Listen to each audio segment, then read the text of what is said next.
कर्म भूमि में फल प्राप्त करने के लिए श्रम तो करना ही पड़ेगा। लकीरें रब ने दी है, लेकिन रंग तो आपको ही भरना पड़ेगा। मेरा नाम है CA Praveen Gochha from Excel educational institute Raipur, एक ऐसा इंस्टीट्यूट जिसने सीए सीएस सीएमए एग्जाम्स में 140 AIRs दिए हैं और जिसने सीए फाउंडेशन में एक नहीं दो बार ऑल इंडिया फर्स्ट रैंक दिए हैं। वीडियोस अभी अपलोड किए हैं। आज का जो मैं वीडियो लेकर आया हूं वो है एनपीओ। एनपीओ जो टॉपिक है एग्जाम में 10 to 16 मार्क्स का आता है और थोड़ा सा टफ लगता है स्टूडेंट्स को। अब मैंने ये जो वीडियो मैं आज शूट कर रहा हूं उसमें मैं प्रैक्टिकल कोई भी बात नहीं करूंगा। आप इसका फायदा कब मिलेगा आपको, जब आप पहले पूरे प्रैक्टिकल क्वेश्चन सॉल्व कर लो। आपने जहां से भी एनपीओ पढ़ा है तो उसको पूरा सॉल्व कर लो, उसके बाद रिवीजन करना है तो इस वीडियो को देखिएगा। 20 मिनट के अंदर 20 मिनट्स के अंदर मैं एनपीओ को पूरा एक एक कॉन्सेप्ट आपका रिवाइज हो जाएगा दोस्तों, केवल 20 मिनट्स में। तो don't miss this video. Okay, तो हम स्टार्ट करते हैं। पूरा कंप्लीट कॉन्सेप्चुअल वीडियो है ये आपके लिए। ओके, इससे पहले तो इंट्रोडक्शन के ऊपर कोई खास बात नहीं है। हाँ, सीधा यहां से स्टार्ट करते हैं। एनपीओ के टॉपिक में हम लोग 3 चीज बना सकते हैं, आरपीए, इनकम एक्सपेंडिचर और बैलेंस शीट। कभी कभी क्वेश्चन में आपको इनकम एक्सपेंडिचर देगा, उसके बेस पे बनाना पड़ेगा आरपीए, या कभी आरपीए दिया रहेगा उसके बेस पे बनाना पड़ेगा इनकम एक्सपेंडिचर। तो ये जो हमारा आरपीए अकाउंट है ये पूरा किसके समान है, कैश बुक। मतलब डेबिट में रिसीट और क्रेडिट में पेमेंट। और ये स्टार्ट किससे होगा, ओपनिंग बैलेंस। और खास बात क्या होता है इसमें, ओपनिंग बैलेंस कैश का भी आता है, बैंक का भी आता है, और क्लोजिंग बैलेंस भी कैश और बैंक दोनों का आता है। मतलब कैश और बैंक का मिक्स रिसीट और इसका मिक्स पेमेंट और दोनों का बैलेंस आएगा। ओके, और इनकम एक्सपेंडिचर किसके समान है, पीएल अकाउंट। पूरा पीएल अकाउंट एक्रूअल सिस्टम पे बनता है और आपको बैलेंस शीट बनाने बोल सकता है। और आपको मालूम है कि बैलेंस शीट जब बनाने बोलता है, क्लोजिंग बैलेंस शीट का भी बोला तो ओपनिंग तो आपको बनाना ही पड़ेगा वर्किंग नोट के रूप में। ओके ताकि ओपनिंग कैपिटल निकल सके। इनकम एक्सपेंस कोई बात नहीं करेंगे सर। आरपीए अकाउंट ये भी मैंने आपको बता दिया। आरपीए में ध्यान देने वाली बात यह है कि आरपीए में नॉन कैश एडजस्टमेंट नहीं होता, जैसे डेप्रिसिएशन वो आरपीए में नहीं आएगा। और आरपीए में हर टाइप का पैसा आएगा, चाहे वो रेवेन्यू रिसीट हो या फिर कैपिटल रिसीट। और कोई भी पेमेंट है आएगा, चाहे वो रेवेन्यू एक्सपेंस हो या फिर, मतलब पैसा आ रहा है तो लिखना है चाहे कोई भी हो, पैसा जा रहा है तो लिखना चाहे कोई भी हो। इसके बाद इनकम एक्सपेंडिचर अकाउंट, ये बेसिकली पीएल अकाउंट किसी से मिलता जुलता है बोल सकते हैं मन। ये कौन से भी बनता है, अक्रूअल। ठीक है, और इसके मेन पॉइंट क्या है, जो जब आप आरपीए से बनाते हैं इनकम एक्सपेंडिचर, तो आरपीए के रिसीट में जो है, जो रिसीट में उनमें से जो रेवेन्यू रिसीट है वो कहां जाएगा, आपका इनकम एक्सपेंडिचर। पर यह ध्यान रखना पड़ेगा आरपीए में जो पैसा मिल रहा है वो है, जबकि इनकम एक्सपेंडिचर में आपको एडजस्टमेंट करने पड़ते हैं। और ये एडजस्टमेंट मालूम है ना कितने टाइप के हो सकते हैं, 4। पिछले साल के ओपनिंग, एडवांस या आउटस्टैंडिंग, और इस साल का भी क्लोजिंग, आउटस्टैंडिंग या एडवांस। तो ये एडजस्टमेंट करने के बाद जो करेंट ईयर, मतलब एक ही बात है सर, इनकम एक्सपेंडिचर में करेंट ईयर का जो इनकम होगा या जो करेंट ईयर का एक्सपेंस होगा वो रिकॉर्ड होगा। Capital expenditure and capital receipts are excluded, only current year income and expenditures are consider. इसके बाद ये बैलेंस शीट के बारे में बता दिया मैंने। बैलेंस शीट में ओपनिंग कैपिटल फंड निकालने के लिए क्या बनाना पड़ेगा, ओपनिंग बैलेंस शीट बनाते हैं। ओके, आगे बढ़ें सीधा। हां, ये देखिए अभी एक खास पॉइंट स्टार्ट हो रहा है। जब आप बनाते हैं इनकम एक्सपेंडिचर अकाउंट,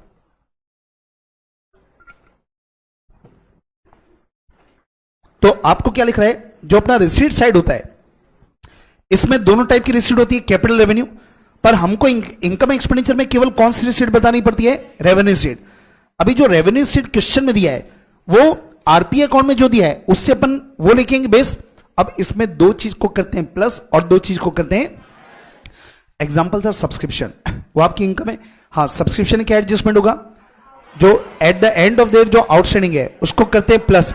और पिछले साल का या बिगिनिंग का जो एडवांस है उसको क्या करेंगे, प्लस। और इन दोनों के जो उल्टे होंगे उसको क्या करेंगे, मतलब लास्ट ईयर का आउटस्टैंडिंग और इस साल के आखिरी का एडवांस, जो अगले साल का आपने पे कर दिया। ठीक है, तो ये जो प्लस माइनस करने के बाद जो अमाउंट आएगा ये आपका इनकम एक्सपेंडिचर में आएगा। सेम तरीके से बात करेंगे पेमेंट साइड। पेमेंट में कैपिटल भी एक्सपेंडिचर भी है, रेवेन्यू एक्सपेंस भी है, और इसमें अपन केवल क्या लिखते हैं, रेवेन्यू एक्सपेंसेस। इसमें भी सेम है सर, दो चीज प्लस करेंगे, दो चीज माइनस करेंगे। हम प्लस करते हैं आउटस्टैंडिंग एट द एंड, और प्लस करेंगे पिछले साल एट द ओपनिंग, मतलब बिगिनिंग का प्रीपेड, बिगिनिंग का एडवांस या प्रीपेड, तो ये दो चीज प्लस होगा, बाकी दो चीज माइनस होगा।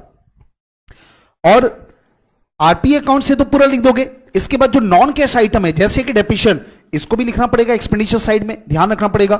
और कभी कभी कोई एसेट बिकती है, नीचे में दिया रहेगा एसेट बेचा, आरपी अकाउंट में तो जितना पैसा मिलता हुआ आता है, पर इनकम एक्सपेंडिचर में उतना नहीं आएगा, केवल क्या आएगा, प्रॉफिट। और प्रॉफिट कैसे निकलता है, selling price minus book value. और बुक वैल्यू किसी क्वेश्चन में नहीं दी तो क्या मानते हैं, बुक वैल्यू नहीं दिया तो जितने का सेल हुआ उतने का बुक वैल्यू, मतलब प्रॉफिट लॉस क्या मानते हैं, जीरो। ठीक है, ओके। इसके बाद ये बैलेंस शीट क्लियर है। अब देखिए मैंने, अब अगला पॉइंट है सर आरपी अकाउंट। हम लोग जो आरपी अकाउंट बनाते हैं कभी कभी, मतलब करीब मैंने आपको चार क्वेश्चन, 4-5 क्वेश्चन दिए जिसमें आरपी अकाउंट बनाना है बेस्ड ऑन इनकम एक्सपेंडिचर। तो इसमें क्या होगा, आप जो इनकम साइड जो दिख रहा है वो आपका किधर आना चाहिए, रिसीट, और एक्सपेंस साइड जो दिख रहा है वो कहां आएगा, पेमेंट में। लेकिन उसमें भी एडजस्टमेंट करना पड़ेगा। रेवेन्यू मतलब इनकम एक्सपेंडिचर में जो रेवेन्यू इनकम है वो अपन लिखेंगे, और जो उधर प्लस करते थे इधर करेंगे माइनस, जो उधर माइनस करते थे इधर करेंगे प्लस। तो ये जो अमाउंट आएगा वो क्या आएगा, इतना पैसा अपने को इस साल मिला, तो ये अपने रिसीट में आएगा। ओके। और इसके बाद रेवेन्यू पेमेंट भी सेम है, मतलब उधर जो करते थे प्लस इधर माइनस, उधर जो माइनस इधर प्लस, तो ये जो अमाउंट आएगा वो क्या आएगा, पेमेंट साइड। लेकिन ध्यान ये रखना कि अपना इनकम एक्सपेंडिचर में तो केवल revenue income, revenue receipt, revenue income expense आएगा। बाकी जो कैपिटल रिसीट है और कैपिटल पेमेंट है वो भी आरपी अकाउंट में आएगा। कैपिटल रिसीट का मतलब क्या हुआ, लाइफ टाइम मेंबरशिप फीस मिल गया, किसी का एंट्रेंस फीस मिल गया, है ना, कि तो ये सब जो एंडोमेंट फीस है, कोई स्पेशल पर्पस के लिए कोई पैसा मिला, लोन हमने लिया, तो और भी जो कैपिटल रिसीट है, या हमने कोई बिल्डिंग खरीदा, कोई भी कैपिटल पेमेंट है, वो सब भी कहां पर आएगा, आरपी अकाउंट में। और इन दोनों का जो डिफरेंस है वो अपना बैलेंस आ जाएगा। अब यहां पे मैंने काम किया है, ये तो अभी तक जो रिवीजन है वो करे थे। कई लोग को कंफर्टेबल, मतलब मेरे को क्लास में आज बोला था सर हम अकाउंट बना के बनाते हैं, तो अगर आप अकाउंट बना के बनाते हैं तो भी चलता है।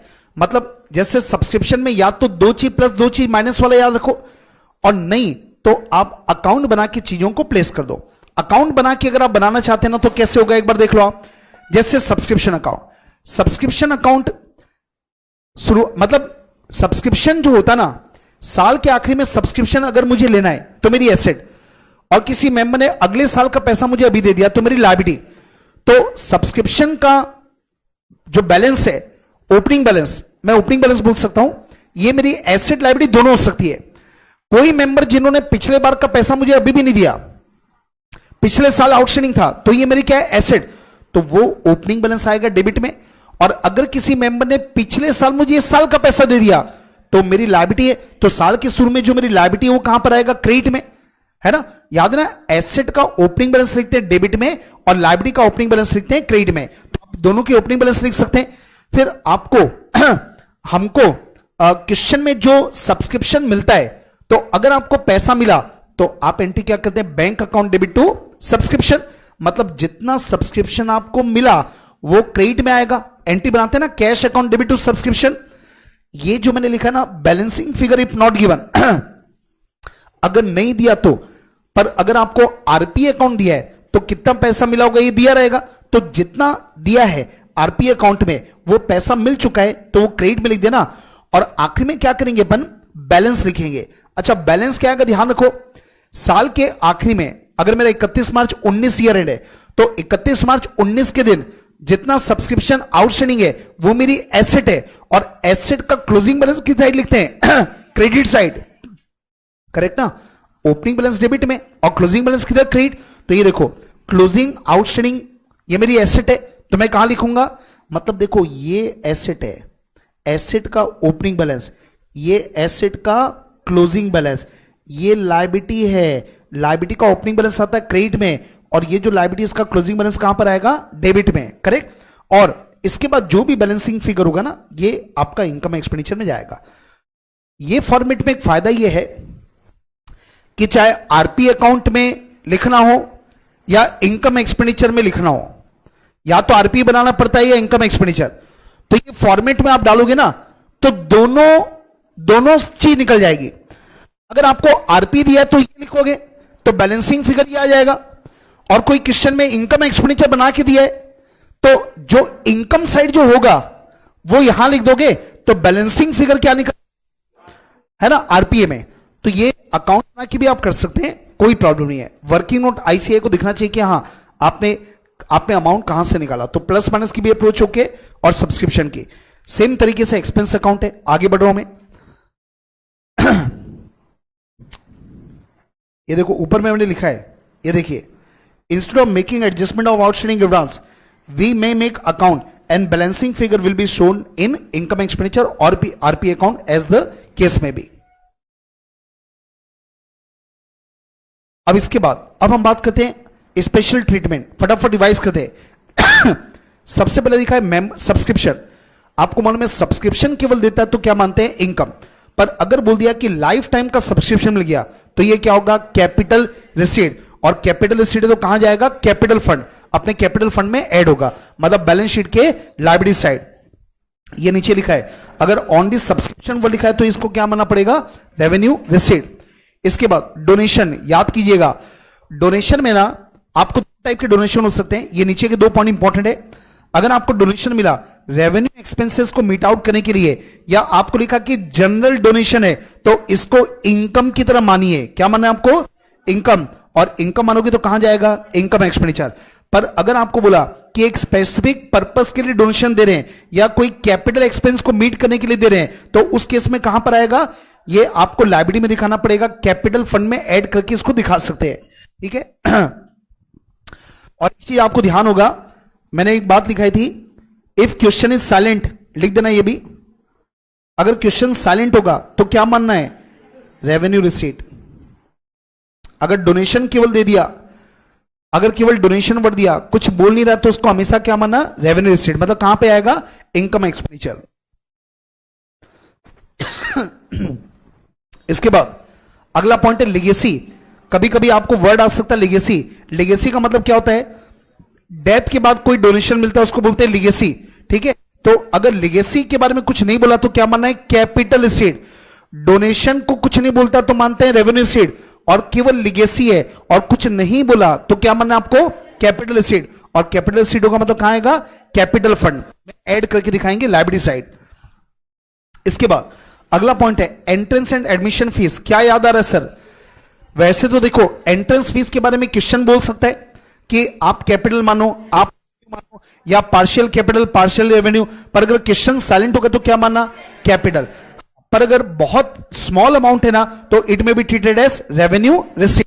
अभी ये जज करना पड़ेगा, 200, 400, 500 दिख रहे हैं ना आपको, तो आप मान सकते हैं स्मॉल अमाउंट है और उसको क्या मान सकते हैं रेवेन्यू। लेकिन कुछ नहीं देगा तो एजम्पशन डाल देना सबसे सेफर साइड। ओके, हम ही लिख सकते हैं स्मॉलर अमाउंट है तो हम इसको रेवेन्यू मान रहे, नहीं तो नॉर्मली जो आपका एंट्रेंस फीस होता ना इसको हमको क्या मानना चाहिए कैपिटल रिसीट। इसके बाद लाइफ टाइम मेंबरशिप फीस क्या मानना पड़ेगा आपको कैपिटल रिसीट, मतलब कहां पे आएगा कैपिटल फंड में ऐड होगा। इसके बाद ये वर्ड एक आया था इंडोमेंट फंड डोनेशन, कई लोगों ने डाउट पूछा था। देखिए इसका मतलब ही क्या होता है, इंडोमेंट फंड का मतलब होता है कोई स्पेशल पर्पस के लिए डोनेशन मिलना। कभी वर्ड आ गया ना इंडोमेंट फंड डोनेशन, इसका मतलब है किसी स्पेशल पर्पस के लिए आपको डोनेशन मिला। तो अगर किसी स्पेशल पर्पस के लिए डोनेशन मिला तो उस केस में ये कैपिटल रिसीट होगा, ये कैपिटल रिसीट होगा स्पेसिफिक पर्पस के लिए। और जो भी कैपिटल रिसीट के लिए कोई फंड मिलता है स्पेशल पर्पस के लिए तो याद करो उससे जो इनकम होती है वो उसी में ऐड होगा, और उससे जो खर्चा होगा वो उसी में से डिडक्ट होगा। मतलब endowment fund donation is a capital receipt. किसकी तरह माना आपको कैपिटल रिसीट की तरह।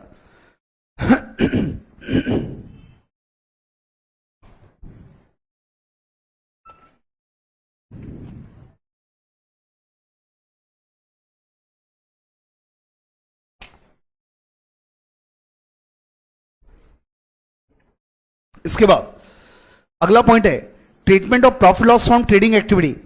वो कई बार होता है ना, आपको ट्रेडिंग एक्टिविटी दिखाता है कि इतने का स्पोर्ट्स मेडल परचेस किया, इतने का बेचा। तो जब भी ऐसा कुछ होगा तो अपने को क्या निकालना पड़ेगा, प्रॉफिट लॉस। हमेशा ही करते थे ना, प्रॉफिट लॉस निकालते थे। तो आपको यही निकालना है, मतलब कोई ट्रेडिंग एक्टिविटी है, जैसे एग्जांपल दिया रेस्टोरेंट चला रहे आप या बार चला रहे क्लब के द्वारा, केमिस्ट शॉप है, तो हम लोग क्या करते थे, मेडिसिन परचेस भी होता है, सेल भी होता है। तो रिसीट पेमेंट में दोनों अलग अलग दिखाते हैं, पर जब इनकम एक्सपेंडिचर होगा ना तो आपको दोनों का जो डिफरेंस है वो आपको इनकम एक्सपेंस साइड में दिखाना पड़ेगा। इसके बाद amount is from special activity. कोई आप स्पेशल एक्टिविटी करते हैं, जैसे एग्जांपल लिखा देखो आप, टिकट आपने कोई मैच टूर्नामेंट कराया तो उसमें टिकट का इनकम भी होता है, एक्सपेंस भी होता है। तो आपको नेचुरली क्या करना पड़ेगा, जो नेट अमाउंट है इसको कहां दिखाओगे, इनकम एक्सपेंडिचर, कि टिकट में कलेक्शन इतना आया और इतना रुपए टूर्नामेंट पे खर्च हुआ। नेट अमाउंट हमेशा दिखाते हैं इनकम एक्सपेंडिचर। याद रखना, हम लोग ने बात किया था आरपीए अकाउंट बनाओगे तो दोनों को अलग अलग दिखाना, रिसीट अलग, पेमेंट अलग, पर इनकम एक्सपेंडिचर आएगा तो हमेशा क्या दिखाना आपको, नेट पैसा कितना मिला। इसके बाद treatment of sale of old newspaper periodical, simple है, इनकम है। हां, कोई पुरानी एसेट बेचेंगे तो क्या करना है आपको, जो प्रॉफिट होगा ना वो प्रॉफिट आपका पीएल इनकम एक्सपेंडिचर में दिखेगा। ऑनरेडियम एक्सपेंस है। जनरल एड और स्पेशल एड, जनरल एड है मतलब ये नॉर्मल पर्पस के लिए इनकम एक्सपेंडिचर। अगर आ रहा है स्पेशल एड, ये एड वर्ड का मतलब क्या हो गया, गवर्नमेंट का जो ग्रांट मिलता है और स्पेशल पर्पस के लिए मिला तो कहां आएगा, कैपिटल फंड। इसके बाद जो इंटरेस्ट है, जनरल फंड पे इंटरेस्ट है, इनकम एक्सपेंडिचर। स्पेशल फंड पे कोई इंटरेस्ट है तो उस फंड में ऐड होगा, करेक्ट। इसके बाद फिर अगला पॉइंट में लिखा है स्पेसिफिक फंड के बारे में। कई बार होता है ना, प्राइज फंड है, टूर्नामेंट फंड है, आप कोई स्पेशल पर्पस के लिए कोई फंड बनाते हैं। तो हम बात कर चुके, बिल्डिंग फंड याद करो आप, तो हमने क्या बात किया इसके बारे में, देखो आप। सबसे पहले इससे जो कोई भी इनकम मिला, कोई भी इनकम मिला तो ये फंड में ऐड होगा, कोई भी रेवेन्यू एक्सपेंस होगा तो इसमें से डिडक्ट होगा। इसके बाद देखो क्या लिखा है, अगर आपने कोई कैपिटल एक्सपेंसेस किया तो ये ट्रांसफर होगा from special fund to capital fund. याद करना, बिल्डिंग वाला याद आ रहा है आपको। अभी देखिए ये एग्जांपल भी मैंने इसलिए कोट किया है, बिल्डिंग फंड एक स्पेशल फंड हो गया, बिल्डिंग बनाने के लिए मिल रहा है। तो अगर बिल्डिंग अंडर कंस्ट्रक्शन है तो क्या वो ट्रांसफर होता है, क्या नहीं होता है। हमने क्या नोट किया था, जब वो बिल्डिंग कंप्लीट होगा तो उसके बाद जितने का बिल्डिंग कंप्लीट हुआ उतना पैसा बिल्डिंग फंड से ट्रांसफर कहां होगा, कैपिटल फंड में, ठीक है।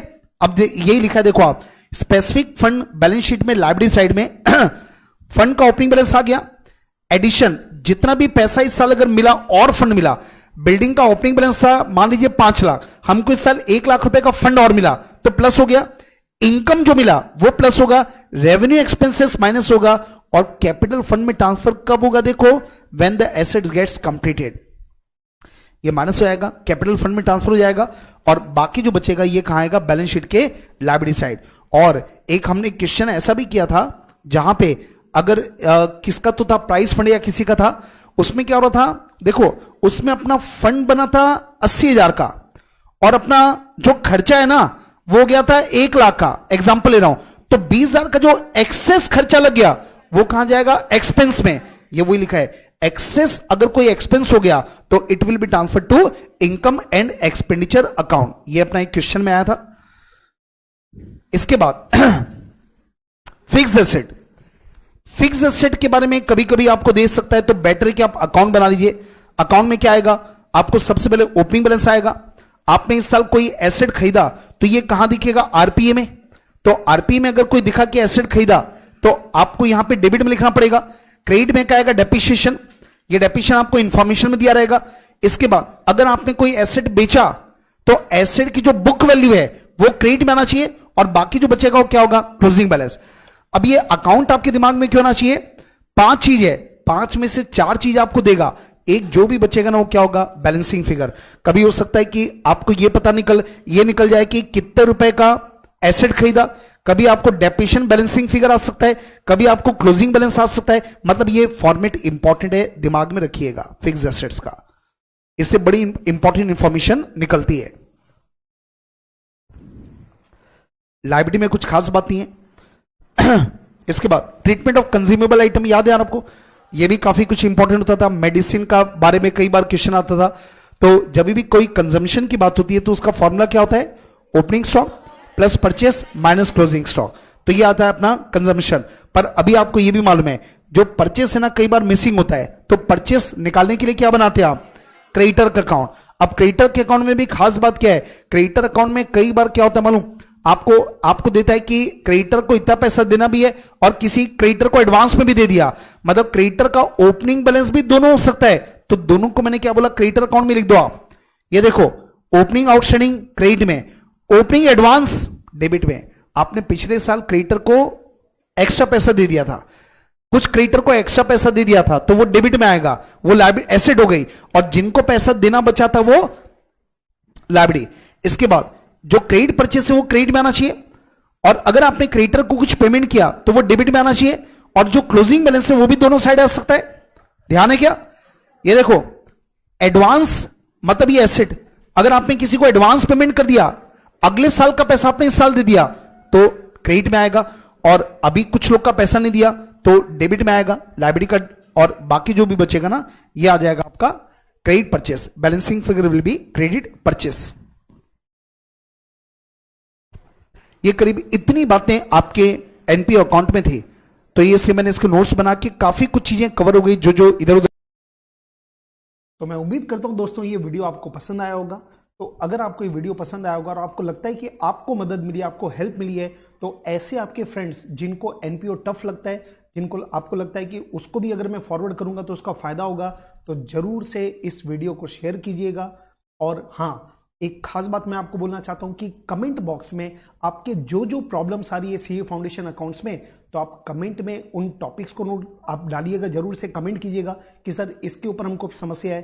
तो मैं कोशिश करूंगा कि जल्द से जल्द जितने ज़्यादा लोग कमेंट करेंगे किसी टॉपिक पे, तो मैं प्रायोरिटी बेसिस पे उन टॉपिक्स पे वीडियो बना के डालूंगा बेटा आपके लिए। हमारी पूरी एक्सेल की टीम आपके लिए लगी है, आपके लिए हम हमेशा काम करते आए हैं और काम करते रहेंगे। Okay, all the best. और हाँ दोस्तों, थोड़ा सा लाइक दबा दीजिएगा अगर आपको रियल में फायदा मिला हो, और अभी तक आपने अगर इस चैनल को सब्सक्राइब नहीं किया, जरूर सब्सक्राइब कीजिए, पता नहीं कौन सा इंपॉर्टेंट वीडियो आपसे मिस हो जाए। Okay, bye bye.